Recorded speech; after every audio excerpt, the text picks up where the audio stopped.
All right, guys, welcome back. Episode 7, Unorthodox Perspectives. I'm here with my man Leroy, and today we are joined by our guest, Jordan Highley. Jordan, thank you so much for joining us today.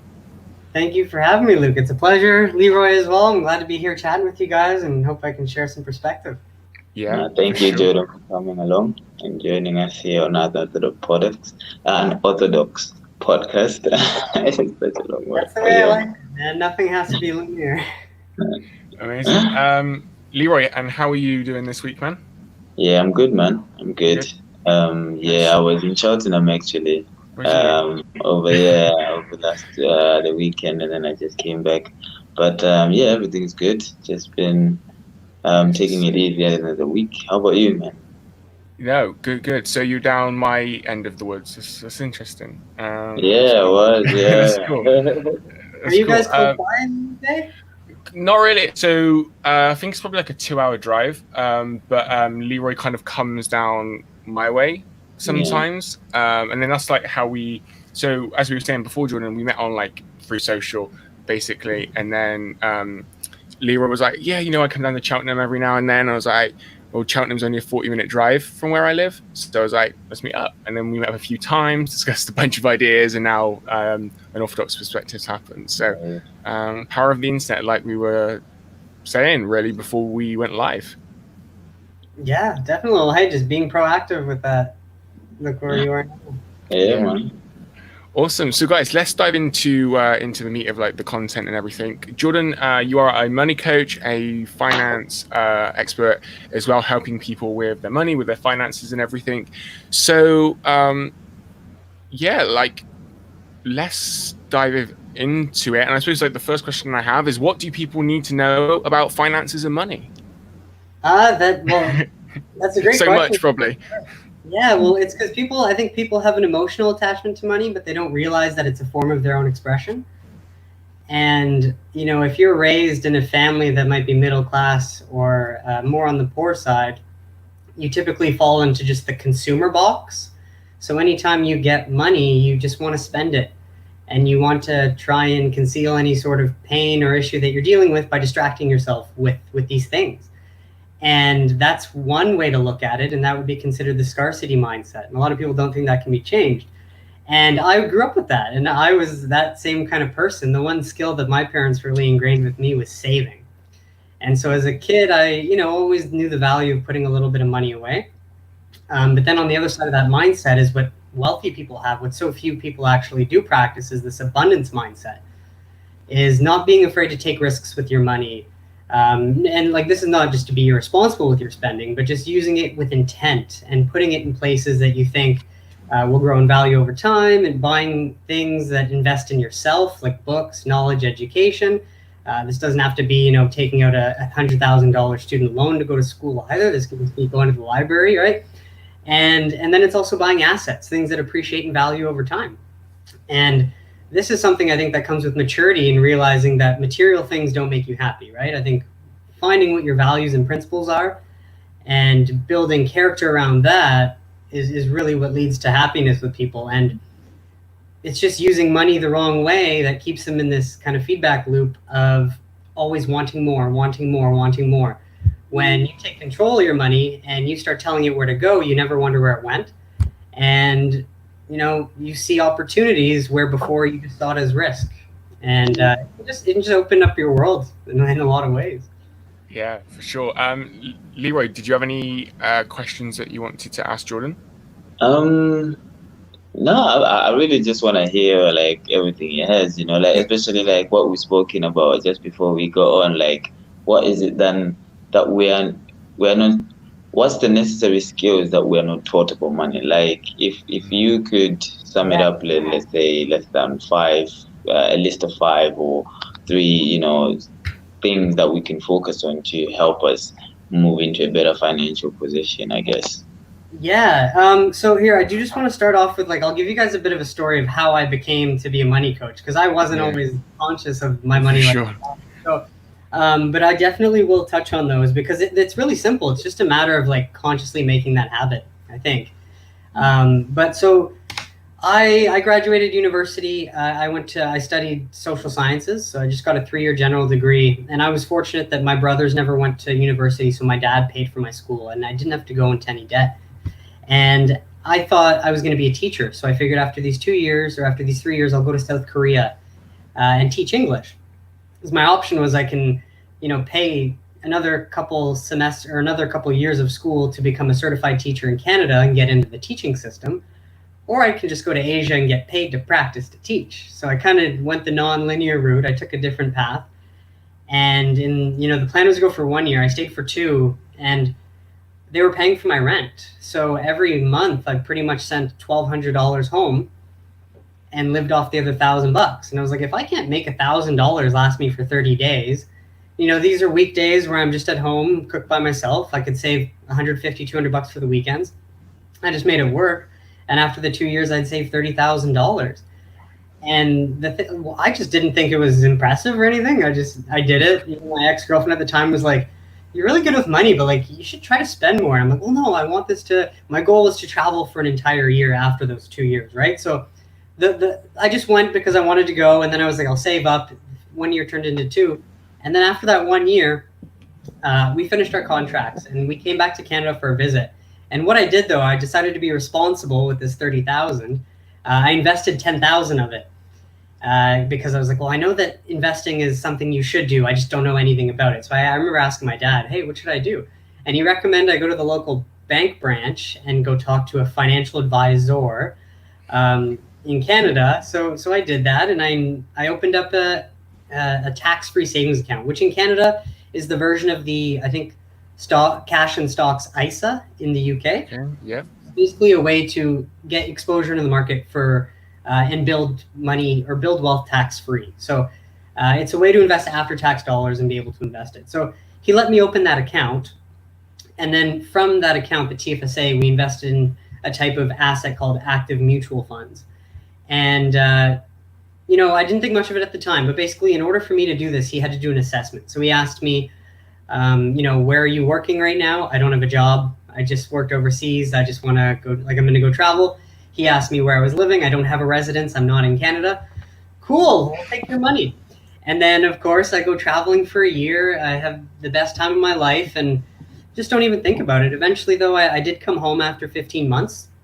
And it was only 3 months after that, so 18 months after the initial investment, excuse me, that I was on the phone with Canada Revenue Agency, our tax man or woman or person, and I'm on the phone with them, and they tell me that you have a $1,400 tax penalty because you invested when you were non-resident. I was like, what? And it just came to a shock that, just like the person, what's going on? Yeah, the professional did an assessment on me. How is this possible? And sure enough, this just was literally the spark that I needed to light the fire under my ass to just learn myself. Because, this led to a bunch of research realizing that 96% of financial advisors in Canada, so an advisor with an O, ADVISOR, that's actually just like a professional title that anyone can use, and they're not actually fiduciary, or they're not actually a fiduciary, which means they're not actually obligated to work in the best interest of their client.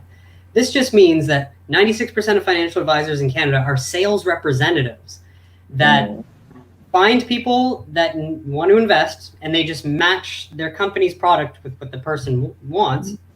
And ideally, they're working for their company first and not the people. And it's only a fiduciary, so a real advisor with an E, or like a licensed portfolio manager, or a certified financial planner. These, like the 4 or 5% of people, are actual fiduciaries, and they work in the best interest of their clients. So they actually have to try and make you more money. That's their goal. The thing is, with these advisors, you need to have like a $500,000 net worth. Otherwise, they're not going to take you on. It's not worth the business. So, I was always good with money, and this was kind of the first thing in my life. And this was after I kind of decided to leave. I was living in South Africa with my ex-girlfriend. She was South African. And just at the time of my life, I was young. I was like 24 still, and I just decided to come home because I felt deep down, for some reason, it was the right thing for me to do. And so it's just a point in my life where I was really down, and this just was another punch in the gut. And I was like, no, you know what? I can figure, like, if this guy can get a job as a financial advisor, I can totally figure this out. And then, yeah, you find out that these advisors who are sales reps, they never actually touch your money. They just collect the money mutually between everyone, then they pass it to the fund managers. And where it gets worse is that these fund managers are actively buying and selling parts of the investment in these active mutual funds. But in Canada, the annual fee to do this is 2.35% annually. And it doesn't sound like a lot, but over 30 to 40 years, if you subtract 2.35% from your entire nest egg, not just gains and losses every year, but the entire amount that you put in, and this could be you actively putting in $500 a month, that 2.35 every year eats up about 60% of the gains. And that goes right into the pocket of the financial advisor, the pocket of the fund manager, and out of yours. And that's just like, I found all this out along the way. And just so along that journey, I just started investing in a couple companies myself in Canada. We actually legalized cannabis in 2018. Turning to Canada, that just kind of intrigued me. I was like, well, I know the history and that this plant is really an amazing plant. Hemp can, print paper cheaper than lumber. Hemp is the strongest natural fiber in the world. It's food protein. It's all this stuff, and I knew that it was illegal in the States mostly because businesses didn't want it to compete with profits, whether with lumber or synthetic nylon, which was created as a way to profit and, kick hemp out of the picture and make it illegal. And then also the systemic racism that came from the war. Oh, I'm not even going to get into that. But I just knew about this plant that should never have been illegal in the first place. So I got interested in the companies that were becoming legal entities and this whole new industry that was opening in Canada. So that was kind of my first year of education, learning myself and trying. I put $3,000 into an account. 2 weeks later, I had made $1,200 on a single investment. Then I lost a few, but it was just kind of this courage where I was my own guinea pig and I tried this all myself.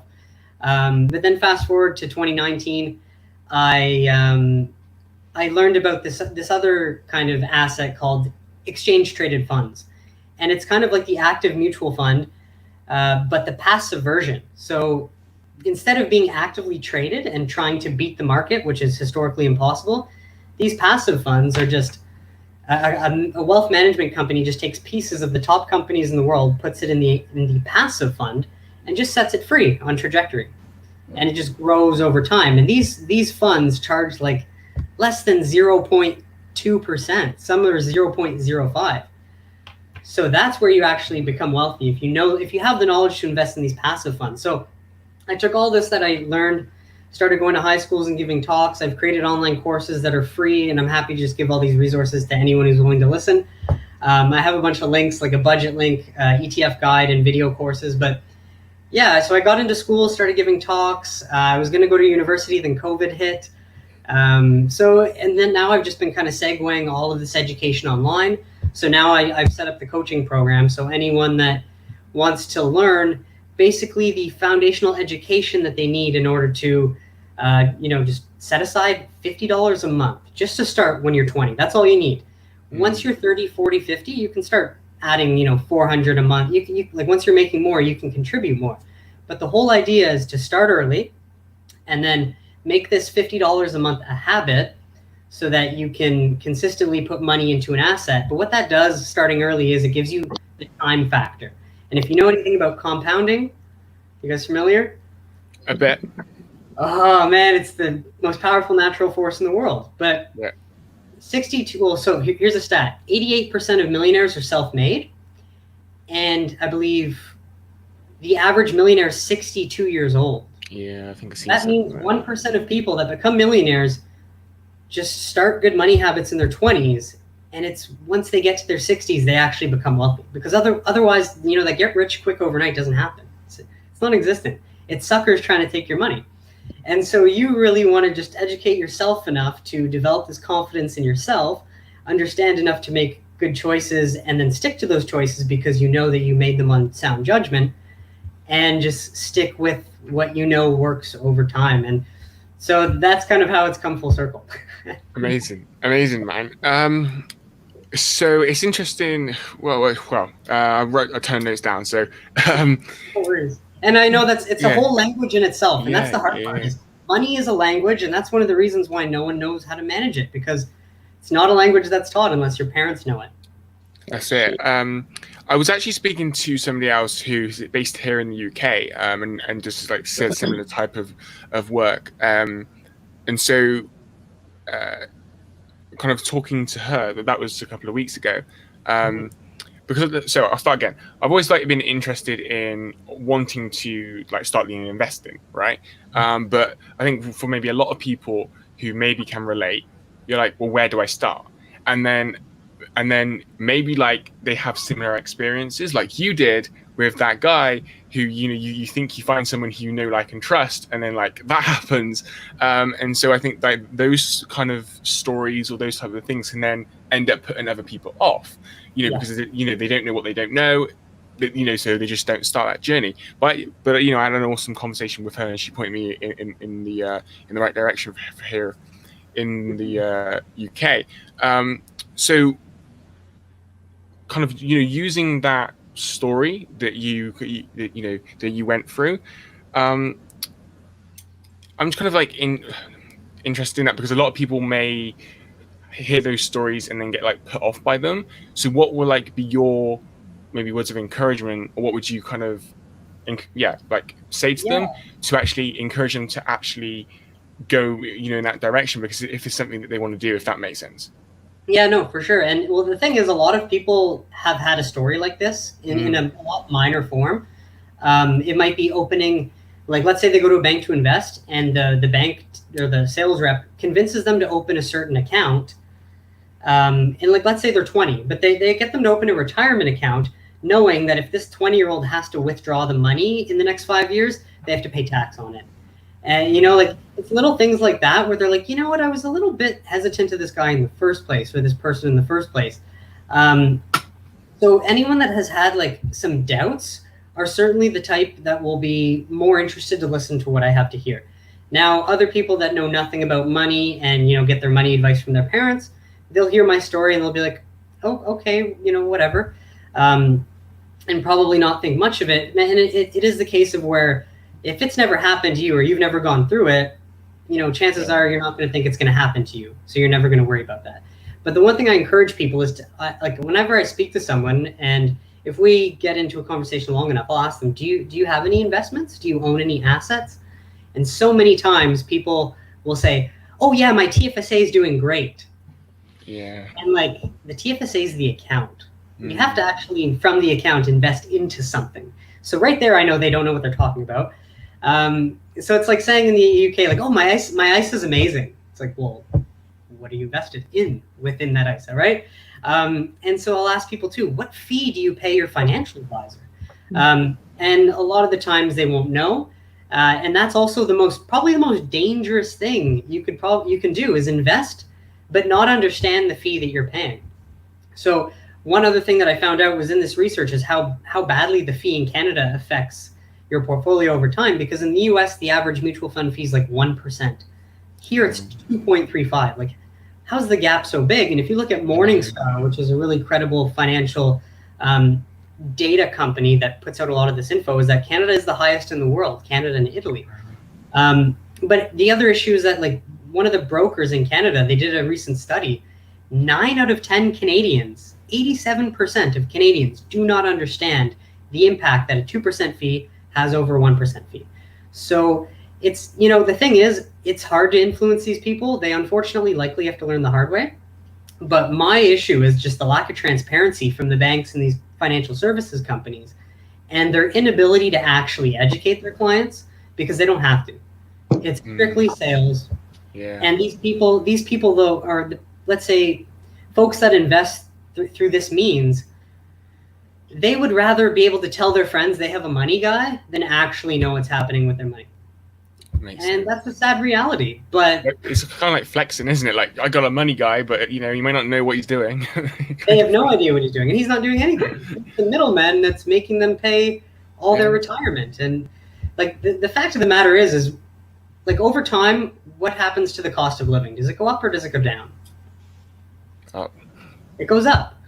So if you're giving away half your retirement now, do you think you're going to be able to retire in 34? Like, You know what I mean? Like if you're just on pace to give up half of your retirement, let's say someone who invested in 1980s up until now, like a lot of boomers in Canada are getting to retirement and realizing, shit. Sorry if I like realizing I don't think we can retire. So imagine what their generation of kids, if they just do the same thing and not care to bother and check, they're going to be set, you know, they're going to be even worse off. And it's a matter of whether their kids have, you know, figured it out and invested in themselves and built it, you know, like, and then their kids are able to take care of them. It's just, it's this vicious cycle that no one knows about, no one's caring to look into. And then I found that, and I do realize there are people that have picked up on this too. So I'm just trying to fill that gap. But it's like only people that want to hear it are going to listen. And that's the truth about money, because there's no communication on it. The general mindset is that people that have money are bad, which is just really sad because it's not true. But, you know, crazy. I think that's the best answer. It's just, if people want to hear something like you said earlier on, how money is a language on its own, you know? And like you're saying, like, if you think about the baby boomers at that point, if they were not educated, if they did not know the language of money, they are now realizing that their lack of that knowledge is impacting their life as it is right now. Now, in their kids now growing up, what they teach their kids and what their kids do with that knowledge, whether they go out and actually learn that language of money, it's going to impact their own future, right? Now, if you look at the economy and where we are as a society, as a people, like, I think it's more, Sorry, go ahead. I was going to say, this year can show that not everything is guaranteed, right? Like, things can change. So sorry, things can change, you know, things can really change. And if you think right now, without any knowledge, I think right now people are more interested in investing. I've heard that a lot of people are now trying to find their way into investing and finding other ways and means of having another income source. And now it's sort of like a rush towards something that everybody always knew is there. But because of the way that the world is changing, we're realizing the integral part money has within the change of the world. And if you, like what you said, like, there's that limited education we have of money. Like, the bankers and the institutes, they're not really going to necessarily give us the information freely and, you know, actually encourage us to know that. Because if we know that, then we know a better way of channeling our monies. But the less we know, then the better they can almost give. That's why we are such a consumer society. You know, like you said, like, you just buy. So emotional, you know, we are primed emotionally to then use that, you know, money to make us feel good, you know, to cover that pain, or, you know, like you said, like, so I think as much as people want to learn, as much as people may want to know about how to invest money, how to do everything like that, it's also up to that person. Like you said, if somebody's bothered like you were, when you go and you hear that an advisor has given you information on how to invest your money and they don't even know how to invest their own money, you know, it's you're just passing your money on to somebody else so that they can do what they want with it. But if you know, you have a knowledge, you have an understanding of that language, you can be able to say, no, I don't want it to go that way. You can actually have a say in how you actually. So it's, for example, for me, I'm African, right? Yeah. So I know an African language. You've lived in South Africa, which is beautiful, because you know there's 11 languages in that country, right? 11. Now, you know, how will you go to Cape Town and say you want to speak to an Afrikaner and you don't even know how to speak that language? If they don't understand you, then you don't even understand what they're saying. So they may sell you something and you might just pull out your money, but you might end up pulling out more than they actually say this is actually worth this much. But because you don't have an understanding of what this person is telling you, you are at a disadvantaged point. So I think if people were to see that, you know, it's about actually money. Nobody's responsible for your money but yourself. Exactly. And nobody's responsible in knowing how to use your money but yourself, you know. So Yeah. the more you know how you're using your money, the more you actually like. I think this is the first thing you said was that if your finances are right and are in check, everything else will align. Yeah. You know, everything else will align because you will have because you have a hold on something that's integral to your life. Yeah, and it is a resource. It's a resource that we all rely on, and that we all need to survive. And it's easier to say, oh, money's bad, I'm not going to worry about it. It's really easy to say that. I'm sorry, guys. I don't know what's going on with my No worries, you're internet, back there. We lost but you there, yeah. man. We lost you there. I think you're back now. But and you touched on it though, with just that it's a complete lack of communication about money in general, from parents to their kids talking about money. Like you said, this new generation is likely probably putting their vacations or their Instagram trips on credit cards because their parents did that. Because they're like, oh well, we're in debt to the house, we might as well just spend this. We'll never pay that off, or we'll just get there eventually. But yeah. And the other just point I wanted to make on that is that, like, imagine this: it's the 1980s or 1990s. For the first time ever, if you're a 30-year-old, you can go to the bank, and let's say you just bought a house, you got your family. All of a sudden, there's this new trend that you can invest through a financial advisor. Oh, cool! I don't have to learn this myself. I can just pay someone else to do it. Not realizing this would grow into an industry that's, in Canada, it's kind of like a multi-level marketing scheme where the banks hire people straight out of school. You don't need to have a finance background, but what they do is they say, hey, can you find a list of your 40 closest acquaintances? And I'm sure you've gotten that email from an old friend or a message like, hey, we should go grab a coffee. And then they sit down and they say, so I'm actually a financial advisor now. We should talk about me managing your money. Yeah. Yeah. That's how they do it. And that's how they grow, word of mouth. Oh, my financial guy's great. You should go check him out. Like, it's just no one knows the structure, and that's how it is. That's serious. I mean, so how can you then? I mean, the whole. I think people just shut down by the term money in itself. You just shut down. Like you don't want to talk about it, you don't want to hear about it. You just don't want anything to do with it, but you want to spend it. You want it to, you want to go out. Everything you want to do is to do with that thing you don't want to talk about. Yeah. How do you get people to see that? Like you say, you help people, right? And how do you help them to quickly see the importance of managing their money? So I try and do this through Instagram, and that's where you can use the little visuals. So I make a lot of infographics.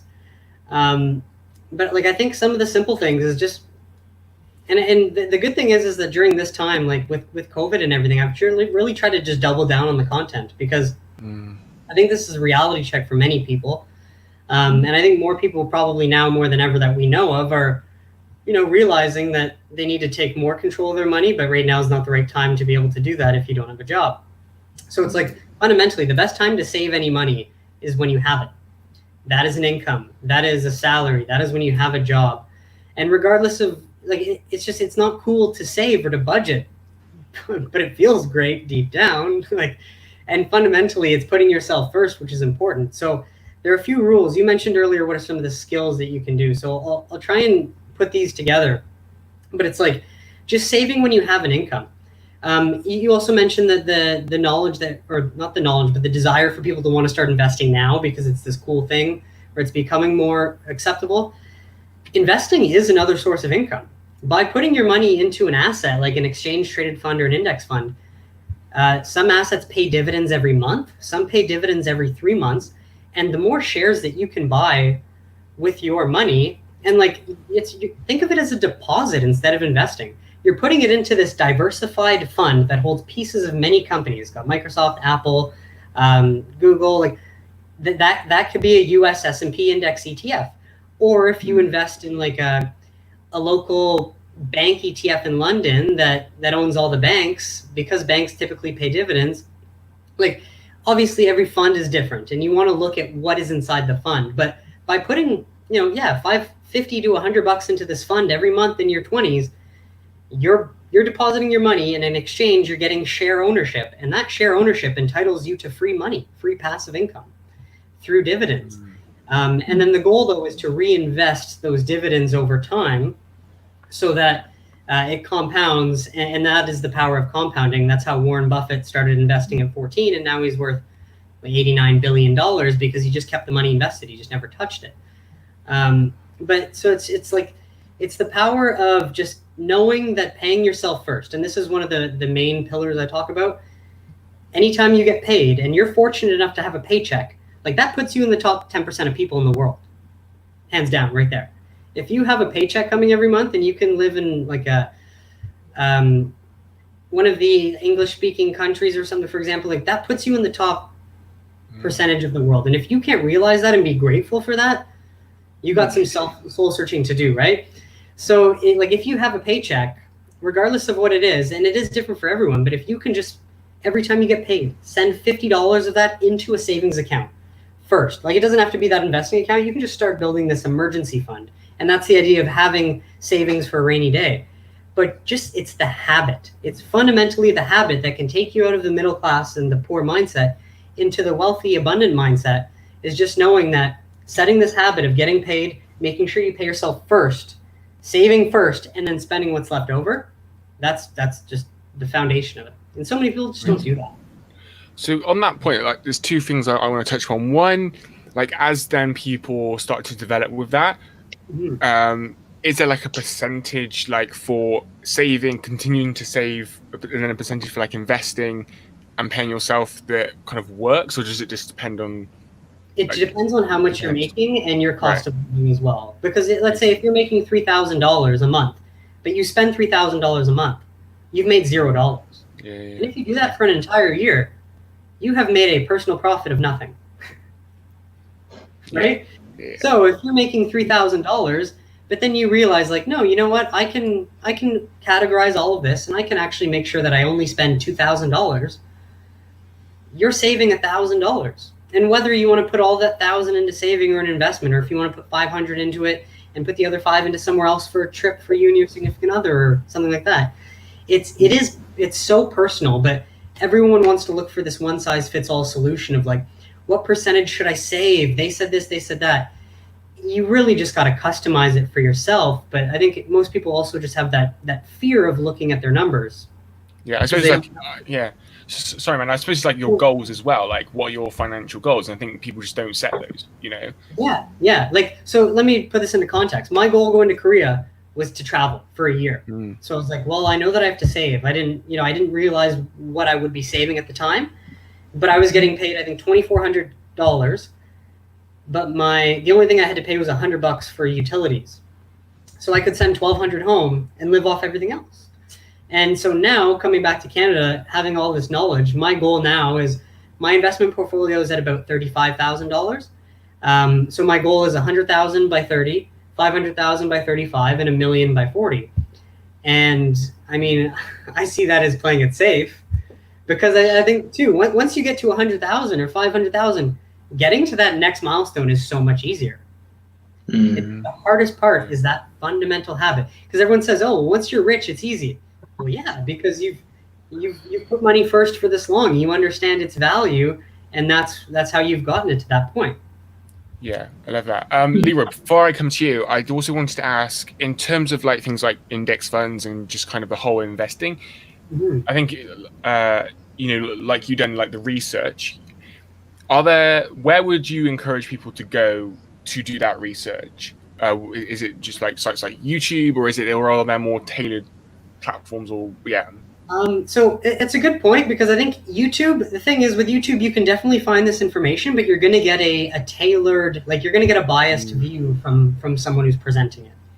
So you can definitely look there, but try and get a few different opinions, because typically if someone's showing it, there's a reason they like it. But of course you want to watch what they're saying and then process it with what you know. But the other best thing, Luke, would honestly just be Google.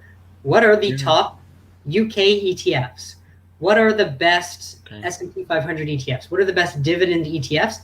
All of this. So the best thing about exchange traded funds, these passive funds, is that they trade on exchanges, but as opposed to these active mutual funds that these financial institutions sell through sales reps, they keep those private because since they're traded and actively traded, the pieces inside change every day. So you don't actually know what's in them.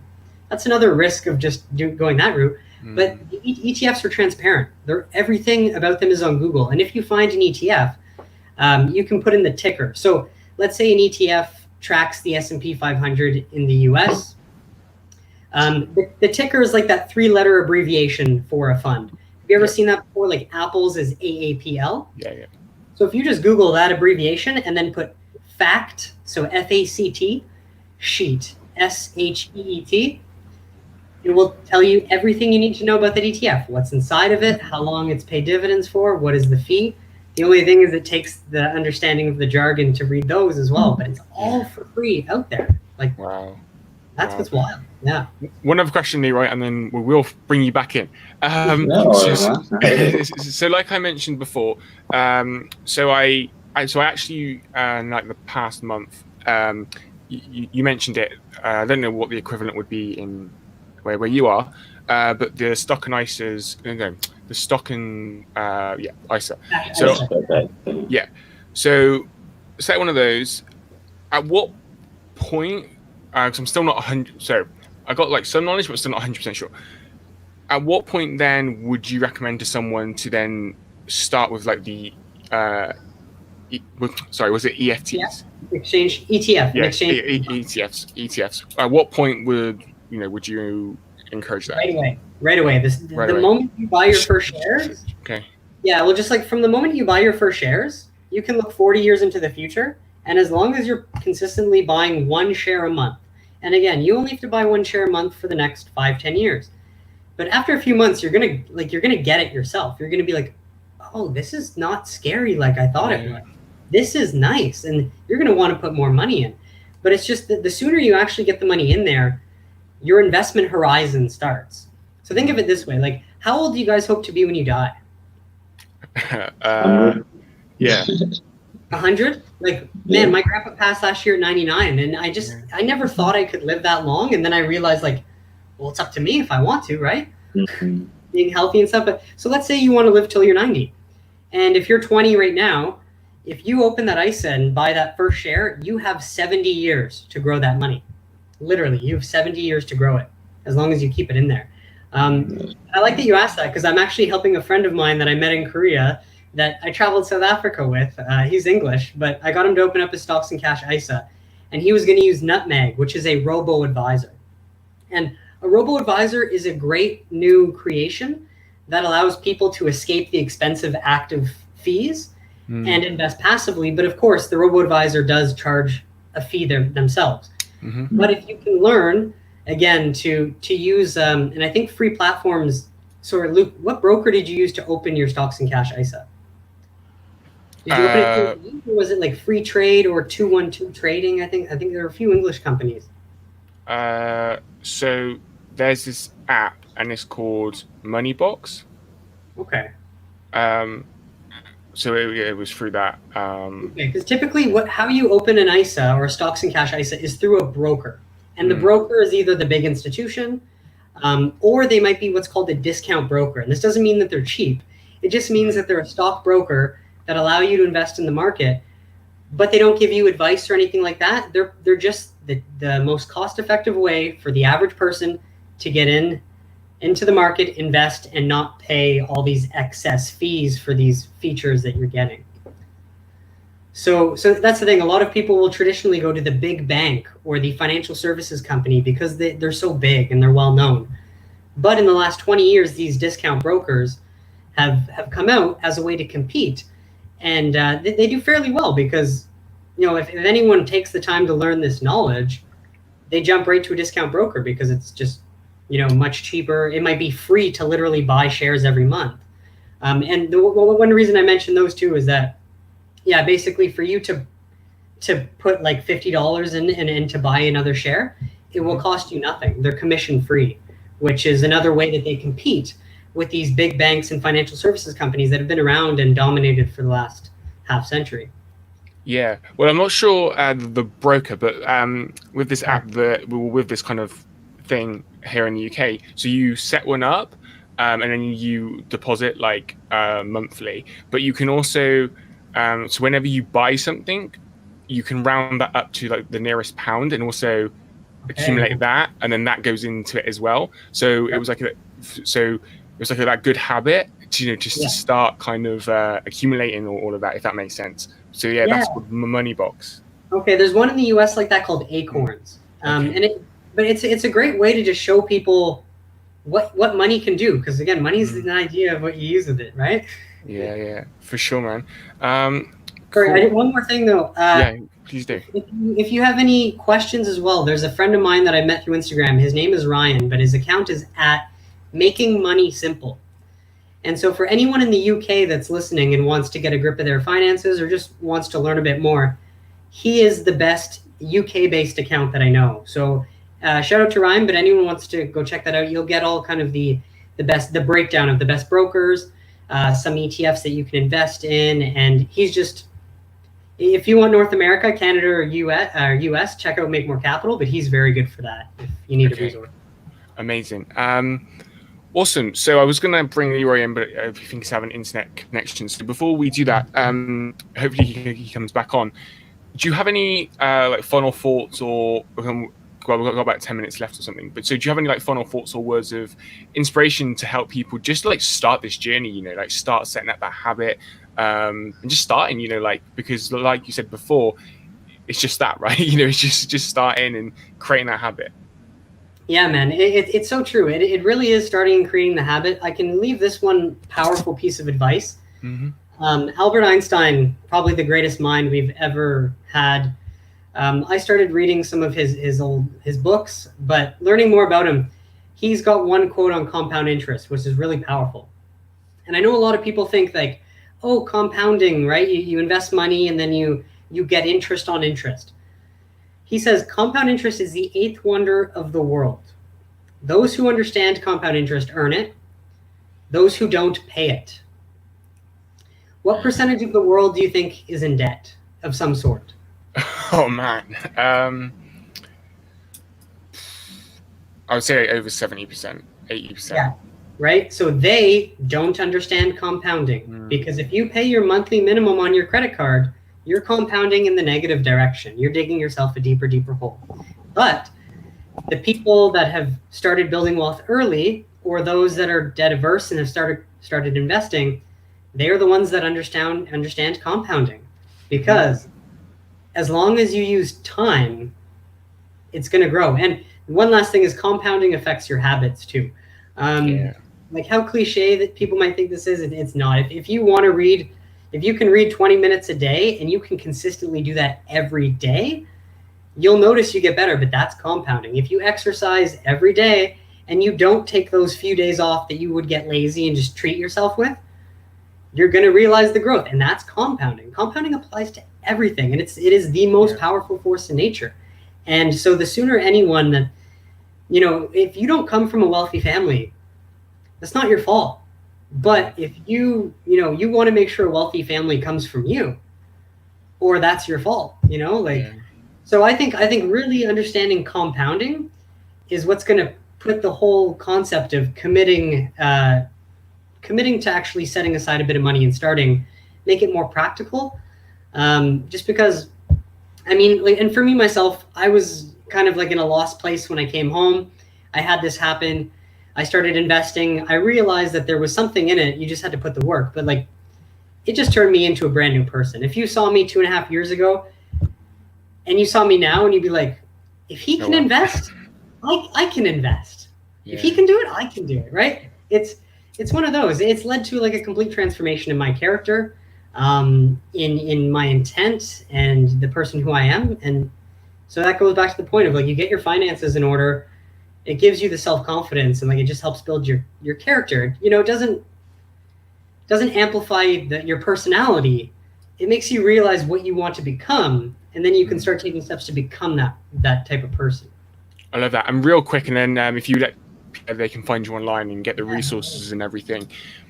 It kind of comes back to that point for me that you mentioned before, is like once you actually start it and learn it and then practice, kind of get into that habit, it becomes actually quite easy. And before you were like, well, what was I worrying about? I think for me, like the thing that I was not necessarily worried about, but just kind of from like looking outside before I kind of started to get more involved, was I went to an event and they were like talking about investing and trading, like all this jargon, and then on like this big screen, and he brought up like some graphs and like I think it was like the stock market or something, and then kind of like then started talking about more about trading. And I think just people get like confused, and I think what I like with what you do, and it's been confirmed on this episode, it's just kind of like go back to basics ultimately, and just like start that habit, like set that set that saving on what you can put into it, and over time continuing to learn and then continuing to grow. No, absolutely. And there's a big difference between trading and investing, right? Like a lot of people think that investing is trading, and it's no. Like I have these ETFs for the long term, and twice a month I log in and I buy 4 more shares. So I'm pretty much buying 8 more shares every month. And this is just for now. I can obviously buy more in the future. But then on the side of that, I also have like large sums of money invested in a few companies. And the thing is trying to find opportunity and doing all the research, digging and digging and digging to the point where you're like, I'm right. Like this is just, it's a matter of time. It's going to happen. Looking at all the evidence, investing is getting to that point and having the guts to just put the money in and then just wait. And patience. ignore everyone else that's trying to take that money. And no, just do this quickly. Get rich. Hey, buy Bitcoin. Like it's putting the money in there and then having the knowledge and the patience to just be like, no, I think I made the right choice. And you're not going to always make the right choice, but investing is more of just. And I want to end on this last note from Warren Buffett. If you were given a punch card with 20 holes or like 20, you can make 20 big decisions in your lifetime or 20 investments. You would think pretty hard and pretty thoroughly on what those investments would be if you knew you could only make 20, right? So it's just breaking it down that you don't have to be right all the time, but and that's the different strategy. There's the putting money into an ETF through an ISA and building wealth over time. That's just going to ensure that in 30 to 40 years, you can live off the dividends. Like you can just withdraw from that account and that's going to be your income in your 50s, 60s, and 70s. And then once you get that, then you get curious and you're like, okay, well, what are some companies I can learn? Like I own a Mac. Apple's clearly doing something good. It's a process. And I just think that's a good way to put it is that like start at the basics. Start with that one ETF and prepare yourself for the long term. And then over time, you're going to realize that you're smarter than you thought you were. And it's just going to motivate you to learn more. And 100%. So I'm completely conscious on time because we said 3 p.m. Where can people find you online if they want to learn more about you, what you do, and everything that we spoke about today? Yeah, man. Well, thanks again for having me. And the questions were great. And I'm just happy to come and share this knowledge because I think I make the education free. I think everyone needs it. But you can find me on Instagram at Make More Capital. That is the financial education brand I use. I post once a day. I do stories. That's pretty much the basis of that. You can also go to makemorecapital.com. But I have 3 resources. Can I type the link in here? Just give them to you? You can do. And also, if you send me the links, I will put them in the description and comment section for people.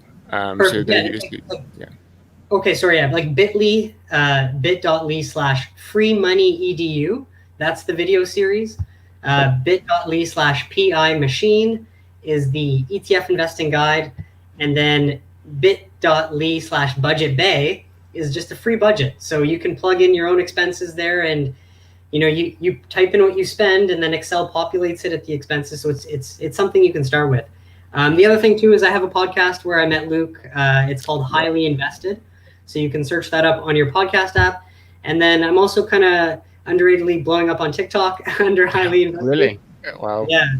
It's a lot of fun. Well, man, that software where you can stop and like make stories, it's amazing. So I'm all over the place. So Make More Capital or Highly Invested on Instagram, makemorecapital.com, or what was the last one? Highly Invested on TikTok. But it's been a pleasure, guys. Thank you so much for having me. No, Thank pleasure you is so all much, ours. Jordan. Thank you so much, man. Thank you. So yeah, Jordan, we will let you go. Leroy, if we stay on, but Jordan, thank you so much. Yeah, no worries, and I will send you those links just so you can put them in the notes as well. Okay, guys, take care, and yeah, everyone in the UK, check out at Making Money Simple. But DM me if you have any questions as well. I'm here to help and just want to spread that knowledge, make everyone more financially literate. All right, guys. Thanks a lot, Jordan. Take it easy. Cheers, guys. Thanks. Do I just leave? Yeah. Do you want me to? Awesome. Yeah, Leroy, I thought if we kind of just wrap things up. Yeah. Oh yeah. Oh yeah. Yeah. And just kind of get your thoughts on that.